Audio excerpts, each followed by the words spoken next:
Attention, all savvy entrepreneurs. Have you found yourself wondering when's the right moment to implement a game-changing tax plan for your business? If so, you're in the right place. As a licensed CPA, I have over 25 years helping business clients pay less tax while building more personal wealth through effective tax planning. And today, I'm excited to guide you through selecting the perfect timing for launching your tax savings plan. But wait, there's more. I'll also be sharing some exclusive insider strategies that will empower you today to pay a lot less taxes, just like the pros do. So say goodbye to financial stress and hello to a personal wealth.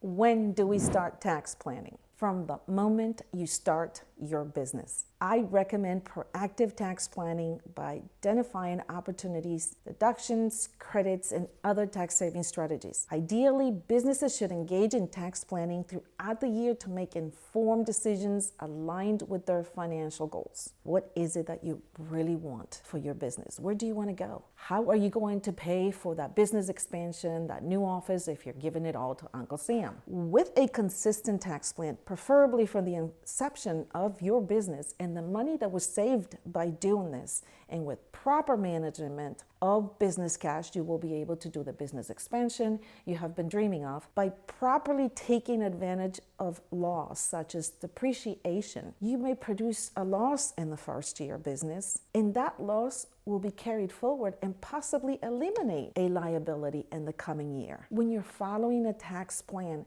it should be revisited at various times during the year. A minimum of 3 meetings should be held. This is to ensure that its continued effectiveness. So let's talk about when you revise a tax plan. A tax plan should be revisited at various milestones to ensure its continued effectiveness. Key milestones will include change in tax laws. Any significant changes in tax laws or regulations need a review of the existing tax plan. This will ensure compliance and identify new opportunities. I will give you an example. The Qualified Business Income Deduction, also known as QBI, Qualified Business Income, is a 20% deduction for income that individuals receive through pass-through entities, as corporations, partnerships, LLCs, unless later extended or made permanent. This 20% deduction is going away after 2025. That could make a big difference if you get caught with a 20% of higher income you didn't expect, unless you plan before as to what you're going to do with that additional income and how you're going to tax plan for that. Business growth or restructuring. Milestones such as expansion, that larger office you wanted, that small business you want to acquire, or just changes in the structure can impact the tax implications. When there's a change in leadership or ownership, absolutely revisit the tax plan. It must be aligned with the new owner, the new management goals and strategies. During times of downturn or growth, reassessing the tax plan helps in adapting to the changing environment. Remember COVID. Not too long ago, tax plans had to be changed significantly. One of my favorite tax planning strategies during the time of COVID-19 is the loss carrybacks. In certain places, governments permitted the carryback of business losses, allowing companies to offset current losses against past profits. So you go back a year, and now you may potentially get a tax refund to help the sustainability of this economic downturn.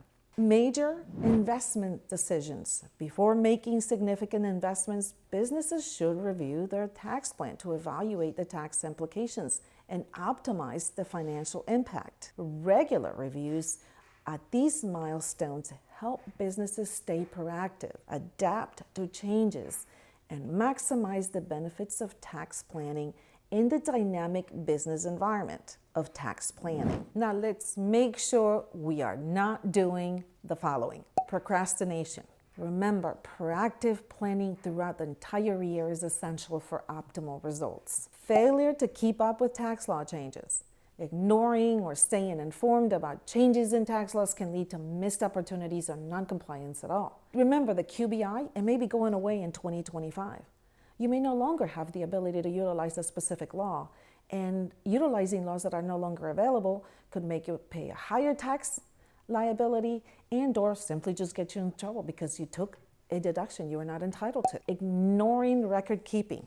Use it for expenses, income, and other financial transactions that are business related only. If we don't do it that way, sometimes it could lead it to missed deductions or create challenges during audits. Proper record keeping is vital for accurate tax reporting. Overlooking credits and incentives. Businesses sometimes miss out on available tax credits and incentives. It is essential to explore and take advantage of opportunities provided by government programs or industry-specific incentives. Remember, every tax plan is different from every business. Your business may qualify for some specific industry incentive. We just have to search for them, find them.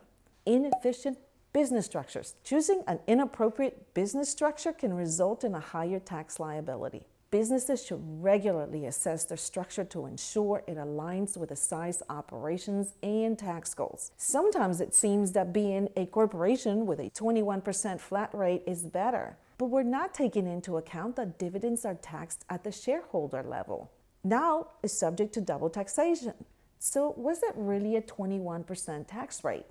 Neglecting employee benefits. Failure to leverage tax-advantaged employee benefits can impact both employee satisfaction in the company's tax position. Maximizing available credits can be a strategic aspect of tax planning. One of my favorite benefits is the employer reimbursement of childcare. You may reimburse your employee for daycare up to $5,500, and the employer does not pay the matching Social Security and Medicare, nor does the employee pay Social Security and Medicare. The employer just saved $825, and so did the employee. Now, that may not be so significant, but think of what is really happening here. If you have 10 employees who receive this benefit, they just got a $5,500 raise, and the business saved approximately $8,250 in tax that otherwise would have been paid if this benefit did not exist. Not to mention that you will have a happier, more loyal employee.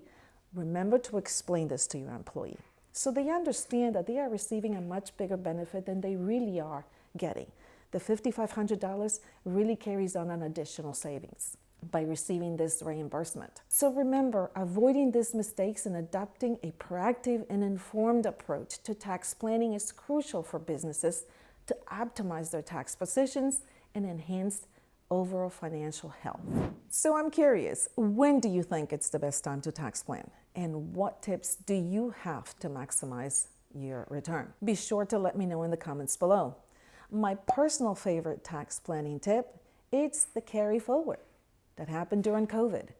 Many clients were able to receive refunds so that they are able to survive at that moment.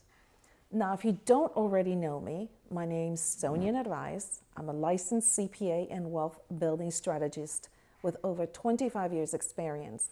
If you have any tax planning questions and would like a virtual online complimentary consultation by a member of my team, simply click the scheduling link in the description below and pick the time that works best for you. We would love to meet and help you. Lastly, be sure to like and subscribe to get more content just like this. By doing this, you will help other people discover our content. The more you help us grow this channel, the more free content we can provide to you. Until next time, have a great day, and I look forward to seeing you soon.